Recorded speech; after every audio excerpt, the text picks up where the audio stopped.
We've got to talk about Zohran Mamdani right now, because the new mayor of New York City was officially sworn in on Thursday, and it only took 2 days before he had his first public clash with Donald Trump as mayor. I called the president and spoke with him directly to register my opposition to this act and to make clear that it was an opposition based on being opposed to a pursuit of regime change, to the violation of federal and international law, and a desire to see that be consistent each and every day. Well, many on the right were very critical of that. Their clash with him, it really started the moment that he was sworn in, right? Because in his inauguration speech, he explicitly promised to govern expansively and audaciously as a democratic socialist. And it appeared that it was this line in particular that really triggered conservatives. We will draw this city closer together.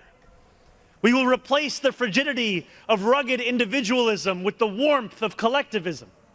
If our campaign demonstrated that the people of New York yearn for solidarity, then let this government foster it. With many on the right interpreting or saying they interpreted that the warmth of collectivism, it was really just an open announcement that it was some sort of Stalinism that was about to be imposed on New York City. There you had the mayor's defenders being like, no, the word that you're thinking of is collectivization. Right? Collectivism is a general idea that focuses more on the group or community than on an individual. And with that, they argue that if anything, this puts him more in line with FDR and MLK, not Joseph Stalin. So some have also speculated that he used that term specifically to provoke a hysterical meltdown from the right, kind of a Trump political playbook move. But really, I'll say with that, if you took a quick glance at the cesspool that is social media, he really didn't need to do anything to get that sort of reaction. But for some, just him existing as a Muslim, that was enough to just cause a fear of imminent Islamic takeover. With, for example, Republican Senator Tommy Tuberville proclaiming the enemy is inside the gates, as well as Trump advisor and actively melting candle Laura Loomer just losing her mind, posting, "This is 100% an homage to Hamas and the globalized the Intifada movement." He is signaling the beginning of his Islamic conquest from a tunnel. And adding it was not only an homage to Hamas, but it's also an homage to our first Muslim president who was also born in Africa, Barack Hussein Obama. Though to be clear, in putting her Obama derangement syndrome aside, the tunnel that Mamdani was inside of when he got sworn in is a historic decommissioned subway station that's beneath City Hall that's known for its gorgeous architecture. And in fact, you had Mamdani telling Streets Blog NYC that it was a physical monument to a city that dared to be both beautiful and build great things that would transform working people's lives. But still, you had Loomer and the like continuing her fear-mongering, boosting nonsense about an Islamic fifth column led by the Muslim Brotherhood that's executing a long-term plan to take control of Congress, and even going as far as to say it should be illegal for Muslims to hold office in America. But, putting the screeing of some bigots aside, we should also talk about what he's actually done so far as mayor. Right in there, we'll start with his executive orders, which have been described as kind of a bit of a thorny trap, because you see Eric Adams, he signed a bunch of them on his way out, and on his first day, Mamdani could either reaffirm them, revise them, or rescind them. Mamdani, he went with option number 3, though I will say with one little caveat. Mamdani rescinded every orders that Adams made after September of 2024, the month that the former mayor was indicted on federal corruption charges. It was a day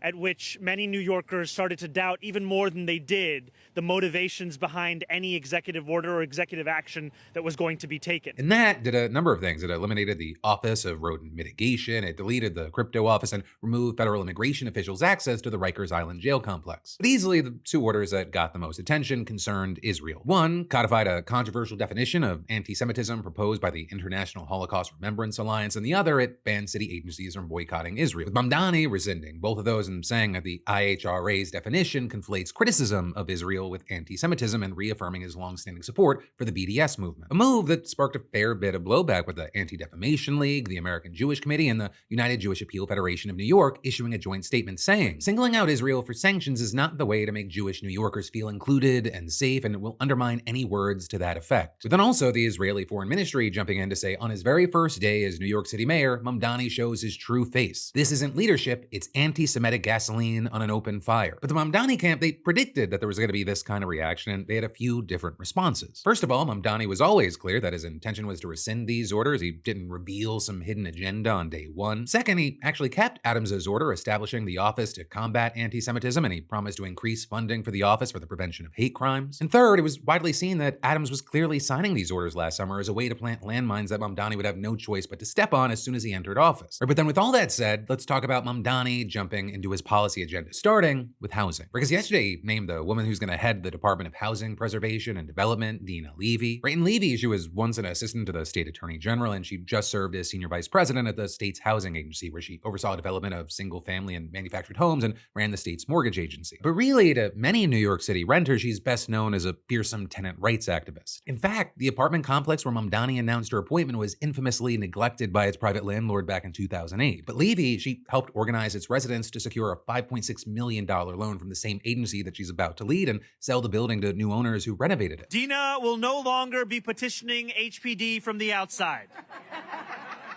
She will now be leading it from the inside, delivering the kind of change that can transform lives. And so now Levy's going to be heading his effort to build 200,000 new affordable housing units over the next decade. And to that end, Mamdani created one task force that'll identify city-owned land for housing by July, and another that'll identify and remove barriers like permitting that slow down building projects. Also, Mamdani's administration will hold so-called rental rip-off hearings where tenants can come voice any and all housing-related grievances that they have. We will hold these rental rip-off hearings across all 5 boroughs within the first 100 days of this administration. I want these hearings to expose the ugly underbelly of our city. The rats that scurry through hallways, the children that shiver in their beds in the dead of winter because the heat is off, the fees imposed on pregnant mothers because of the fear that their babies may be too loud, homes where you can peel flimsy tiles off the walls, homes where the pipes drip and rust, homes where roaches scuttle across the floor. I want New Yorkers who have long been ignored by their landlords to finally be heard by our city government. And then, based on those hearings, his administration will draft a report to guide his housing policies. Also, as for his big campaign promises, he's still planning to push for a rent freeze on nearly 1 million rent-stabilized apartments. Though I will say that may prove difficult since Adams appointed new members to the Rent Guidelines Board last year to hamstring Mamdani's efforts. But regardless of that, you have Mamdani insisting that he'll be able to pressure them into action. Then next up, Mamdani wants to make buses free, which would require support from state lawmakers and cost somewhere around $800 million per year. And then finally, he wants to provide free universal childcare, and he promised that one way or another, all 3 of these policies will be in place by the time his first term ends. So we're ultimately in this position where it feels like everyone is holding their breath, supporters and critics alike, to see whether Mamdani can actually defy gravity in New York, or if he'll inevitably fall back to earth like past idealistic mayors. And so with that, 1, I'd love to know your thoughts, opinions, and reactions in those comments down below. 2, definitely share to spread the word. And